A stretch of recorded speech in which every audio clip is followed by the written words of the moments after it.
You're listening to the Smashing Self-Employment Podcast. Ideas, tools, and tips to help you get more done, get more customers, cut stress, and be your own best boss when you work for yourself. And now, here's your host, serial entrepreneur, best-selling author, speaker, and trainer, Karl Craig West. Hi there, and welcome to this latest episode of the Smashing Self-Employment Podcast. As the delightful Mel said, my name is Karl Craig West, and everything we do in all of the stuff we produce for Smashing Self-Employment is here to help you in your self-employed and small business life. And today is no exception. We have on the line the delightful Daria Williamson. Welcome, Daria. Hi, Karl. Thank you for that delightful introduction. You're more than welcome. Daria is a specialist in working to your strengths, as I understand it. And she's going to, if that's wrong, she's going to clarify in a moment. But first, before we get going, remember to click on the like button, share it out with somebody if you really think they could do with hearing it. And remember to subscribe or follow on your chosen podcast app. So on with the show. So Daria, on the other side of the bridge here in Auckland, we won't hold that against you. Tell the listeners and me a little bit more about what you do, because I find it fascinating. Awesome. Hey, thanks, Karl. So I'm Daria Williamson, and basically my job is to help people who are stuck in a rut get unstuck, and I do that using their strengths. It's an area of absolute passion for me, discovering strengths rather than honing in on our weaknesses. So I do coaching, training, and facilitation, all based around the strengths thing. I do it with individuals, I do it with teams, and it could be anything from a one-off workshop through to an ongoing coaching program to help people get insight into their strengths and figure out how to manage their weaknesses so they don't trip them up, but mostly working into their zone of genius with what they've already got in their toolbox. Okay, sounds great. Can you do me a favor, and perhaps others? What do you mean by strengths and weaknesses? Because when I was first told about you by our mutual friend Carly, she said, she's a strengths coach. And I said, what? She works with athletes. Yeah. That was the first thing that came to my head because I do sport. Absolutely. So yeah, go on. Tell us all about it. Okay, cool. So when we talk about personal strengths, we are often thinking about the things that we're really, really good at. But I add a distinction to that. It's not just what we're really good at, but it's what energizes us. So it's what brings out the best in us and the kind of thing we feel like we could do all the time. Because there are things we're really good at, but drain us. One of those for me is detail. I'm very good at proofreading, but I'd really rather not. It just leaves me feeling de-energized, lifeless, hopeless. I'd rather have someone else do that for me so I can work in the strengths that energize me. Weaknesses, on the other hand, the things that we are not good at. And generally, a weakness is going to de-energize you because you're not good at it. It takes a lot of effort to try and perform even adequately in that area. But for some weird reason, the whole business culture seems to be focused on try and make your weaknesses into strengths, which I think is a completely back to front way to approach personal and human development. No, it's a fantastic way of looking at it. I mean, we are always, as you say, we're often encouraged to work on our weaknesses to improve in those areas. But if it's just something that may not even be natural to you, you know, some people are not particularly good with numbers. So managing their business finances is a real challenge. But of course, we're encouraged to know all about it. And I could see where that would be really, really difficult. So to get this right then, if I can, strengths are not the same as competencies. Is that true? I think that's a really good way to put it. So competencies are all the things we're good at, but a true strength is the thing that is not just a competency, but makes you feel like who you are. So the things that make Karl are his strengths. Competencies are the things, you know, I'm competent with numbers, but my accountant has a strength around numbers. So I'm delighted for her to work in her area of strengths and for me just to be basically competent at that aspect. Yeah, those weird bunches of people who enjoy working with numbers and money. Yes. Yeah. Okay, makes sense. Right. Well, as is the custom with the Smashing Self-Employment podcast, I emailed Daria a handful of questions. So here we go. I've prepared questions for the answers she already has, which is great. So, so Daria, in your view, why and how do people, and we're trying to tailor this to the self-employed and small business owners, why and how do they seem to get stuck? So I think there's kind of two ways primarily that people get stuck, and it's whether it's in self-employment, in their career, in their personal lives. And so the one of them is trying to be everything to everyone. So trying to please everyone, make everyone happy, sell something that you've got to everyone, or the other side of it, and that they sound very different, but I think they're almost the same thing. The other side of it is thinking we've only got this one thing. This is all we've got, and it's holding on for dear life to just this one little thing we think we might have to offer. And both of those get people completely stuck, because either you're running around in circles trying to please everybody and be everything to everyone, or you're totally folded in on yourself going, I've only got this one little thing. Okay, yeah, that makes sense. So in essence, it's a feeling like you just can't go anywhere, make any progress, etc. Direction, purpose. Yeah. And you feel like you're spinning way too many plates, a lot of which you don't actually like. Is that about right? Yeah. So that would be a great one, particularly, in self-employment, when we're either on our own or running a very small business. We are responsible for an awful lot of things. So I am responsible for the financial health of my business, even though I don't really like dealing in that side of things. It doesn't energize me. So I have to keep that plate spinning along with the marketing, along with the customer contact, along with the content generation. And so you can get so super involved with that you actually don't even make progress on the actual customer stuff, the people that are paying you for whatever it is you bring to the world. Yeah, there's never nothing to do when you're running yourself as a business. Exactly. So what would you say were the symptoms of somebody who is stuck? How would I know that I'm stuck? Yeah. So I have kind of three different things that I think of in this space. So the first one is spinning the wheels, as we've already talked about. So it's not getting started, not launching something, or running around super, super busy, doing all the things without doing the one big thing. And that can be because we lack confidence in our abilities, or simply because we're just a bit afraid to actually step up and try something a bit different. Boredom is a really, really big one. It's Groundhog Day. Here I am again in front of my computer doing the things. And it's not filling our cup, right?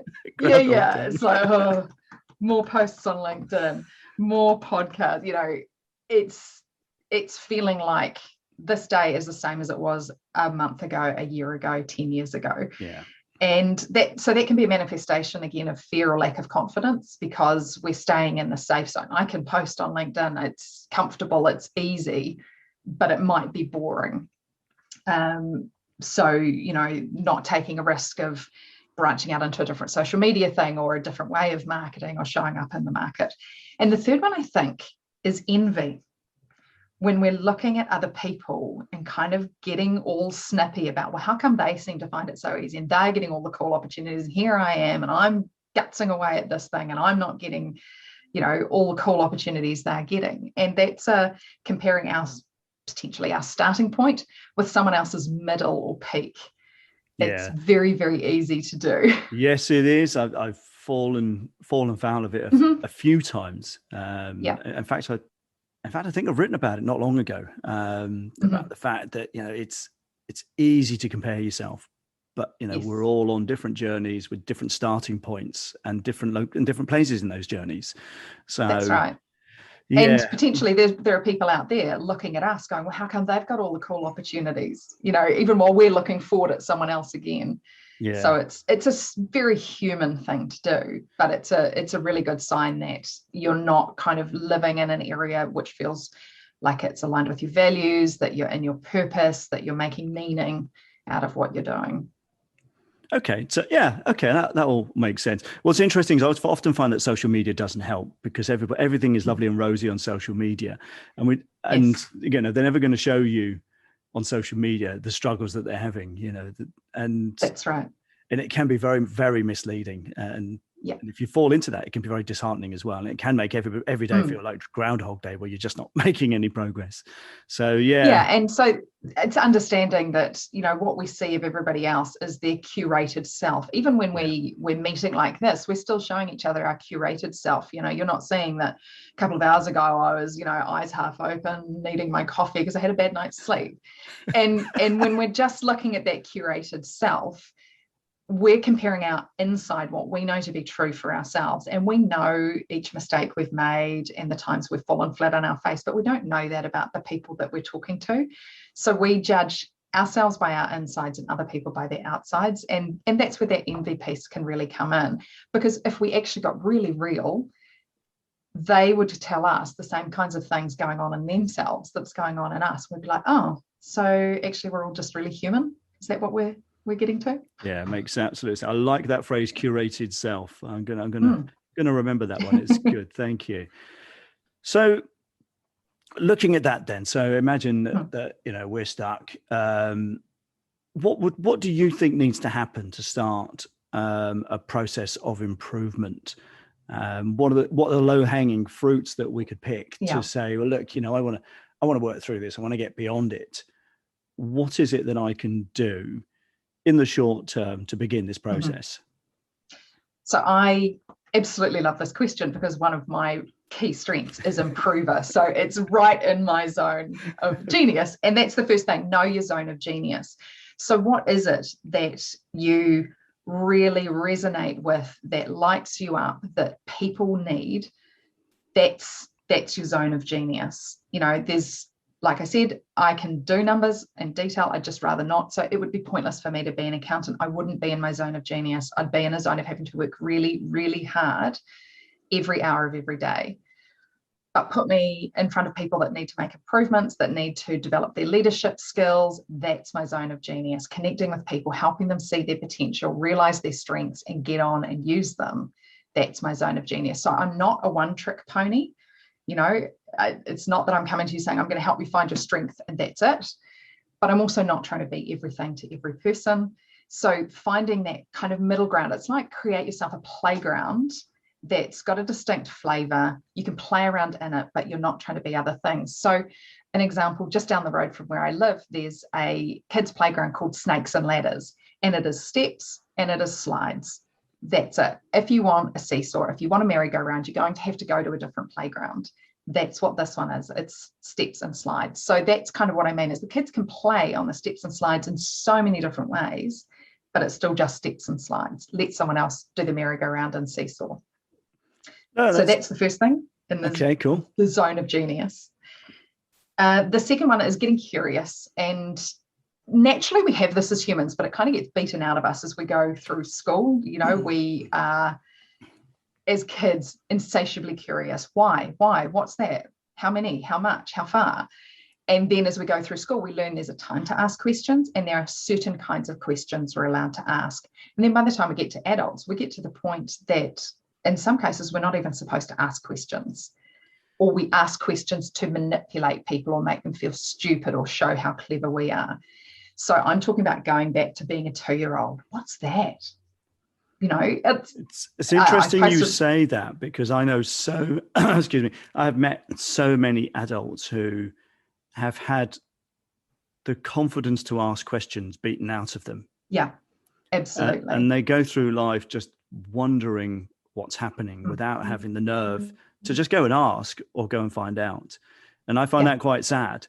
So it's interesting you come back to being curious, and it would be amazing to ignite the curiosity again in so many different people. Yes, absolutely, because that's where things kind of start coming alive again. So when I'm saying get curious, I'm not saying take whatever you think your zone of genius is and only be curious about that. I'm talking about go do a community education class in a subject you've always kind of wondered about.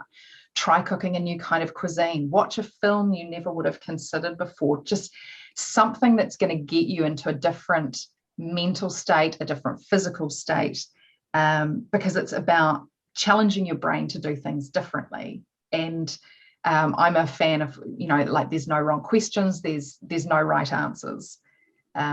it's that process of discovery is what's really important. And that then leads into the third thing, which is creating what I call blank space. So this is space where you're not working, you're not really mentally engaging in something. You're just creating a space where your brain can kind of play around. So for some people, that's sitting in meditation.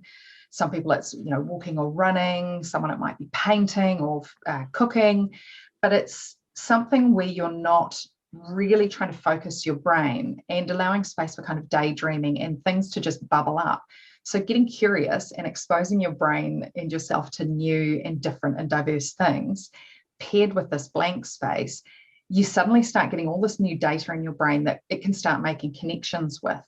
And that's when you start seeing things in a new way. And you might have a problem you've been wrestling with for a year, but suddenly after trying a few different things and giving yourself a bit of space for your brain to play, you just see the solution. Well, maybe I could try this, a different approach. No, and it's been shown that constant learning and regularly being engaging your brain is a good way to stave off mental degeneration later in life. That's right. Instead of just letting your brain stagnate by sitting in front of the goggle box. And that I'm a huge fan of it, and I've never stopped learning. I started learning properly when I left school. And I insist, very common. Yeah, and I insist on constantly learning. I'm always learning new stuff. Constantly got a book on the go, which is giving me some kind of new, not necessarily information, but new learning about new things. Yes. So no, that's absolutely brilliant. Now, in your experience, having worked with people, what would you say are the most common things that you see amongst people who are stuck? I think powerlessness, a sense of powerlessness, is a really, really big one. It's a killer, feeling like there's nothing you can do. I'm stuck here. I will forever be stuck here.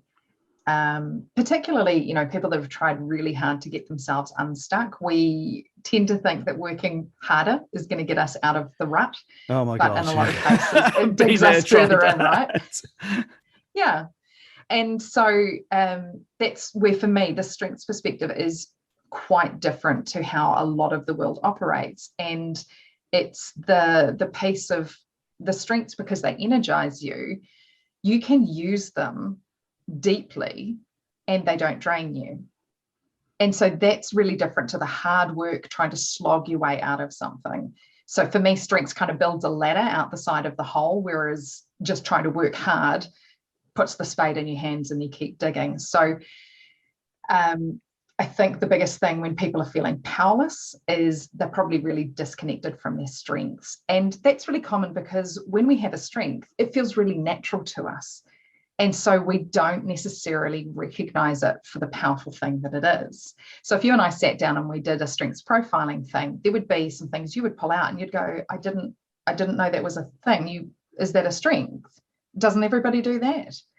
And it's just because it's so natural to us, but actually knowing what those are. And then the genius part is how to pair them together, how to pair a strength with a weakness or something that de-energizes you.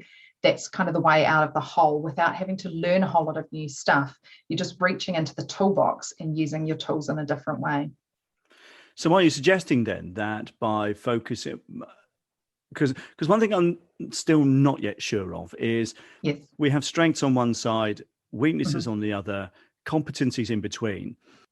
So I get the picture of focusing on your strengths, but you've just said tying it up with a weakness. Now, is that the way to? Because I could imagine if somebody's good at something and they just focus on that, there are other areas which need to be done that may get neglected, particularly when you're self-employed. Because I don't like them, they're my weakness, and I don't do them. You can't do that when you're running a small business. So how does that work? How do we then, bring those weaknesses along so they're less of a challenge and that you're more of a flow? I've heard that word a lot lately. Yeah, great question. So I'll use an example of my my strengths and weaknesses. So I have a weakness in the area of planning. I feel like I'm not a very good planner, and I feel like it's very de-energizing planning a whole lot of detail. Like if you asked me to plan my entire week out, I'd probably go sit in the corner and cry. but I have a real strength around quality. So for me, it's really important to do great work and put things out that are really, really high quality. So we had this booked in a couple of weeks ago. You sent me the questions earlier this week. So I sat down yesterday, I worked through the questions. So I came at it from a side of quality, not planning. So this was not about ticking boxes and having really good time management. This was about, I want to do a great job when I show up here today. So that's me pairing a strength that energizes me with a weakness so that I'm moving forward effectively. So you're not giving up on the weakness, you're reframing it into a strength, coming at it from a strengths approach. Does that make sense? Yes. Yeah. So I'm using the strength to energize the activity I have to do. So it's a case of some weaknesses, we are going to have to use them. It's just, that's life. We have to use them.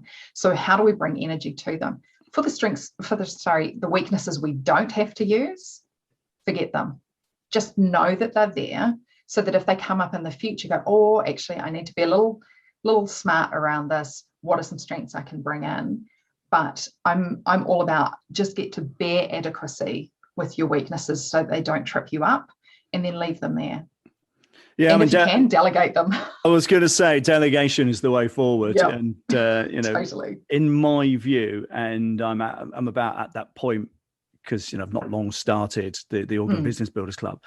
I'm about at that point where I need to start delegating out my bookkeeping, because I can do it. I used to work in the accounting industry, and I nearly became an accountant. But looking back, based on what you've said just then, I'm thinking, oh my God, thank flipping goodness I didn't, because I just don't enjoy it. I'm fascinated by the numbers. I'm fascinated by helping people and businesses, and all accountants should be in the game of providing value and helping their businesses. But a lot of them just look at the numbers because that's what they're comfortable with. That's their strengths. And it's ironic that, and I use accountancy because they are the world's worst at change and adaptation in my experience. They get so kicked. Come on, let's be nice to them. Some of them can. Well, some of them can. Most of them can't. I have some stories. But the great. We can't live without the accounting industry in business. That's just a fact of life. Yeah, just thinking about what you've said, it would have been, from a strengths perspective, an absolute disaster for me to have attempted to have become an accountant. Because that's so. From what I've experienced of you, you're a great storyteller. So you can use that strength to help other people understand the numbers in their business, because you get the numbers. Yeah. Okay, they're not exciting enough for you to make it your full-time job, but you can use those to tell someone a story and help them figure out what story they want their numbers to tell and what they need to do to move their numbers so that they're telling the story they want to see. That's bringing strength to it. Sneaky. I knew there was a reason I liked you. Just the one. Steady on. Let's not get ahead of ourselves. No, that's absolutely brilliant. And I mean, those are the questions that I sent over. Is there more? Is there a few things you'd more like to add on top of that to pad out some of what we covered? We have covered a lot of ground in a very short amount of time. Because this is fundamentally a really big topic. We're talking about potentially life-changing stuff here, and the more I look into this, the more I think I need to be. And I've been aware for some time. I know I'm fairly sure of what I'm good at, what I enjoy, what I don't like, and what I'm not good at. So I've always been a big fan, inadvertently, of ditching the weaknesses and trying to outsource them and delegate them. So with my web design business, project management was one of them. I'm just the world's worst flipping project manager. So as soon as although I can do it, I really just don't enjoy it. So I did a crap job. So that would be a de-energizer for you, right? You can do it, but I'd really rather not. So it's either delegate it, which is what I did. Bring strengths along to it. So well, as soon as I delegated it, it lifted this huge weight off my shoulders, and I was then able to to work on the things that I knew I enjoyed about building and running the business. And that makes absolute sense. So folks, if you're struggling, what can you delegate? If you can't delegate it, how can you attack it from a position of using your strengths rather than looking at it from a weakness perspective? That's Gosh, the one. that's not a bad summary, is it? No, not at all. And so I guess to that, I'd add, it's not always easy for us to step outside ourselves and see those strengths and de-energizes and weaknesses. And it's hard to be objective when looking at yourself. Yeah, I read something the other day, which I just loved, which is it's hard to read the label when you're inside the bottle.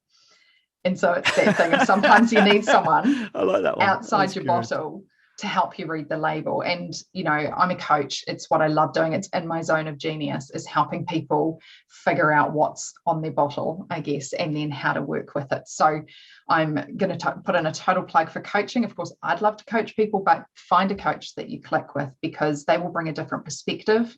They can ask really beautiful questions that sort of sit you back in your seat and you go, wow, I'd never thought about it from that perspective. I've never considered that aspect.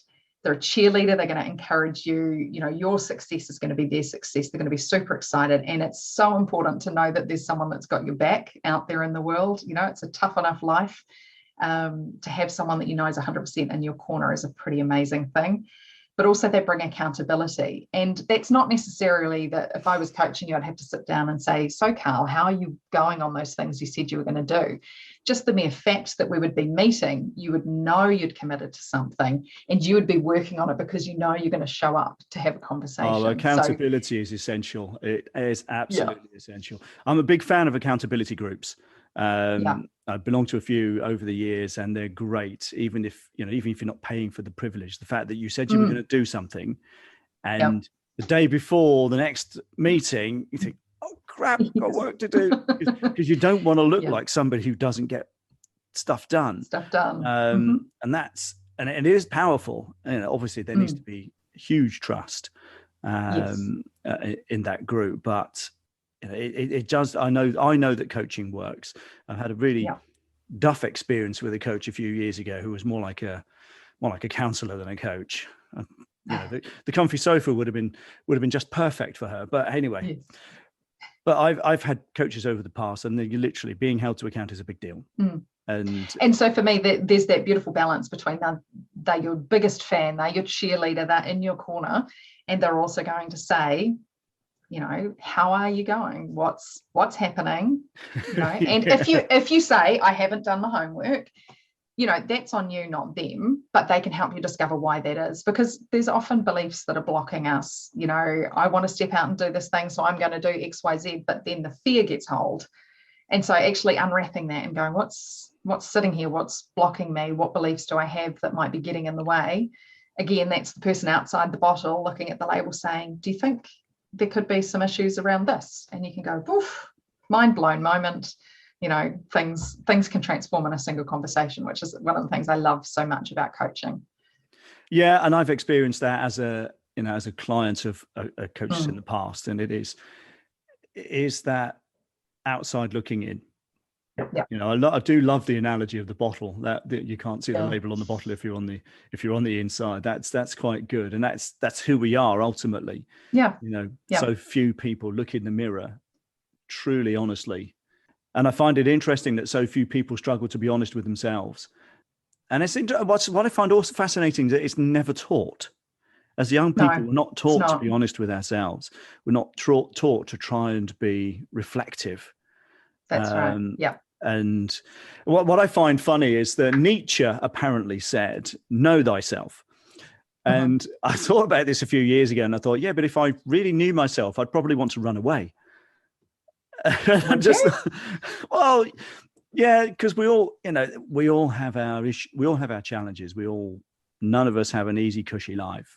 Even if you grew up in the best possible environment, funnily enough, people seem to find ways of making it difficult, which I've always found fascinating.